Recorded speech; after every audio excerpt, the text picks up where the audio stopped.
আসুন আমরা সবাই মিলে এই ভেড়ামারাকে মিরপুরকে আমরা সুন্দরভাবে সাজানোর জন্য চেষ্টা করি। কুষ্টিয়া জেলার ভেড়ামারা উপজেলা প্রশাসনের উদ্যোগে আইন শৃঙ্খলা কমিটির নিয়মিত মাসিক সভা অনুষ্ঠিত হয়েছে। কুষ্টিয়া ভেড়ামারা থেকে সাইফুল ইসলামের প্রতিবেদনে দেখুন বিস্তারিত। সোমবার 23শে ফেব্রুয়ারি 2026 উপজেলা পরিষদ সভাকক্ষে এই সভা অনুষ্ঠিত হয়।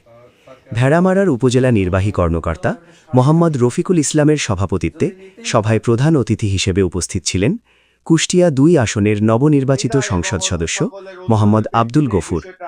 সভায় প্রধান আলোচ্য বিষয় ছিল উপজেলা এলাকায় সাম্প্রতিক আইন শৃঙ্খলা পরিস্থিতি, জননিরাপত্তা, মাদক ও সামাজিক অপরাধ নিয়ন্ত্রণ।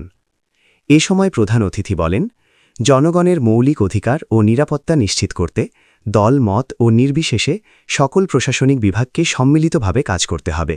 সকলকে সাথে নিয়ে ভেড়ামারাতে একটি মডেল উপজেলা হিসাবে গড়ে তুলতে চাই।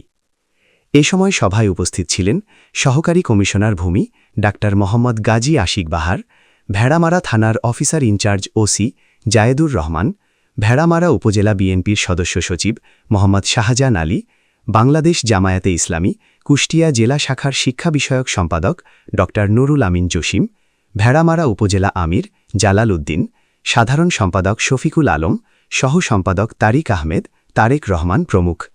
এছাড়াও বিভিন্ন সরকারি দপ্তরের কর্মকর্তা, সংবাদকর্মী, জনপ্রতিনিধি ও কমিটির অন্যান্য সদস্যগণ সভায় অংশগ্রহণ করেন।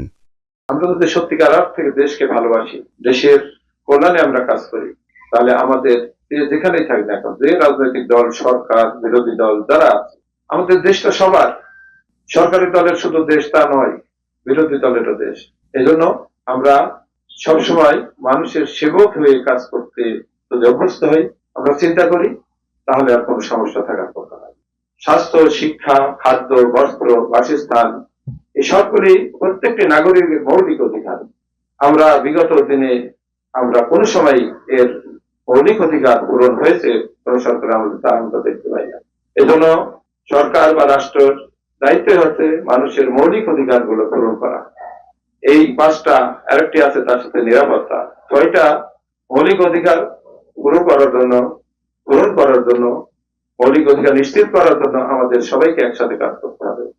আমি মনে করি আমরা ছোট্ট পরিসরের যে অবস্থায় আছি, এখান থেকে কতটুকু আমরা উন্নয়ন ঘটাতে পারি।